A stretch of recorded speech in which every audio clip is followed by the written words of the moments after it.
Hello everyone, welcome to Rob's Rogues, and today we're taking a look at Bola Trap Robin from the Batman animated series line brought to us by our good friends at Kenner. And this figure came out in 1994, and he was the second round of the Batman animated series figures. We had our 93 line, then 94 we start getting into more of the flavorful, or as I've been saying, rainbow coalition of figures for Batman and Robin.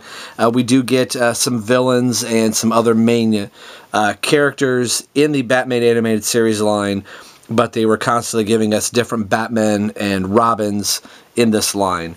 I thought having a Robin figure today on Rob's Rogues, I'm not sure if this is going to be part of the Batman universe. I will kind of leave that up to them if they so wish to put. I'm going to put the Batman universe link down here as still to go check them out. But since this is an older type of a figure, I'm not sure if they will put this up on their site or not. So depending on the newer things is where I'm going to list, the Batman universe website.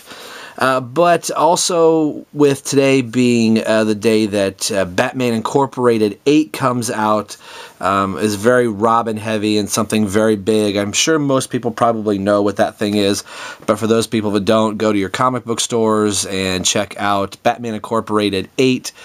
So since it was very Robin heavy, I thought, well, today I've got to have a Robin on Rob's Rogues. Since all of you know I'm such a huge Robin fan, and I thought it'd be kind of appropriate to have a Robin.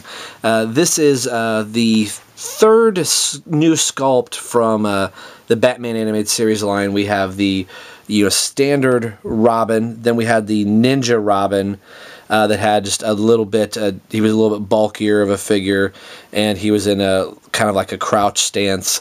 This particular Robin, they continued to use this body mold off and on throughout the line. They didn't go back to using this body mold very often, other than maybe a repaint.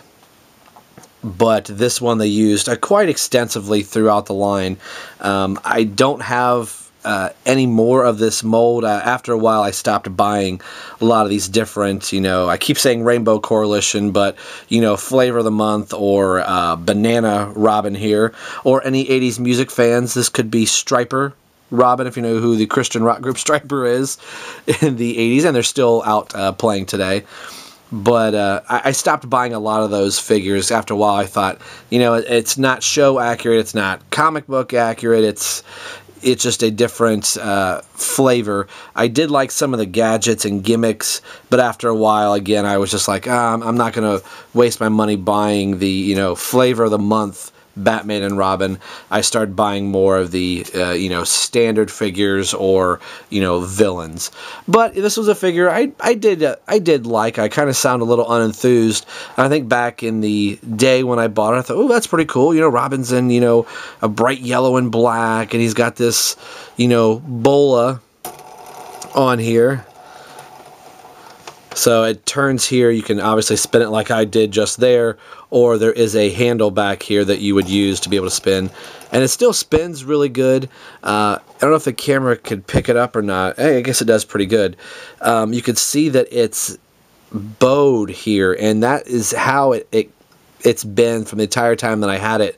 And I was always afraid that it was going to hit the sides of the mechanism that allows it to spin, but it actually, with it being bent, allows it to spin a lot better, as opposed to it being straight. You're kind of using like a a concave type of thing. It'll spin a little bit easier, and it uses the little wind power that it creates. Listen to me trying to be all scientific, which I'm probably not doing very well at all, but it's it's a nice little gimmick, and any of the other figures can use it. The hand goes in here, up on the wrist. This is a Robin that does come pre-posed. You won't find any Batman that come pre-posed, but some of the other figures, they did put them in different poses, and so Robin's kind of leaning here. They use this same body paint to basically do a repaint of this Robin, but they had him with this body mold. You can see some of the extra sculpted pieces are, you know, raised up portions, and these are all sculpted pieces in here, all these little squares, and the cuffs around the boots are sculpted and molded. Cuffs around here, you do see a square here on the hand. So all they did with, they didn't remold this when they did a repaint to make him kind of look like this Robin. They just painted him accordingly, and so you just had these raised pieces. They did, you know, put flesh tone back here. It's a nice looking, you know, Robin. If I ever needed a cape for some of my other Robin figures, I usually took it off this one. He's kind of in a back row when I have all my animated series figures standing up.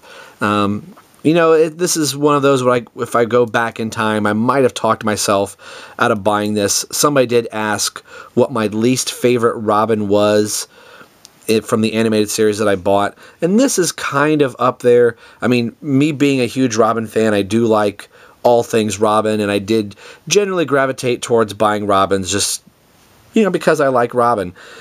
But at the end of the day, you know, he was probably a $6 to $7 figure, probably like a $7.99 or $6.99, depending on where you bought him at. But I always did kind of look at this and go, it's okay. Again, I'm glad I have him in my collection. Would I be buying him today if he was out there? No. If I didn't have this for my collection, would I be going through eBay to buy him? No, probably not really. You know, unless I was wanting to do a custom or something like that, or if I couldn't ever find this Robin, maybe I would do a repaint. But you can find this Robin painted like this Robin. If, you know, this is a pricey Robin, you can kind of find a different or a knockoff version. Granted, it's from Kenner, so it's not really a knockoff, but I think you know what I'm trying to say. All Robins after this point they painted in the teeth. So the first initial Robin they did not paint the teeth in. And once you get into every Robin after that, they went ahead and put in the teeth. And I do like that part about the figure. He uses the exact same head as the standard Robin. Same hair, same head and everything, just put him on a different body.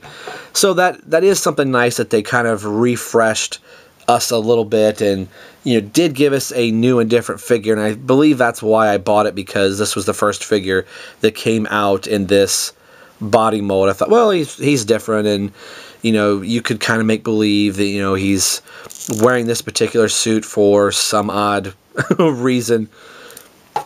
So this review kind of seems a little lackluster. Maybe I'm still bothered by the events of Batman Incorporated 8. But I'm sure all of us in our collections do have those figures that we kind of look at and go, that's okay.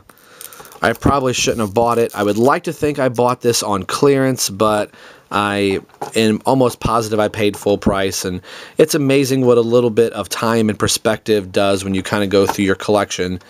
And this thing is a little hard for Robin to hold. You've got to get him posed just right.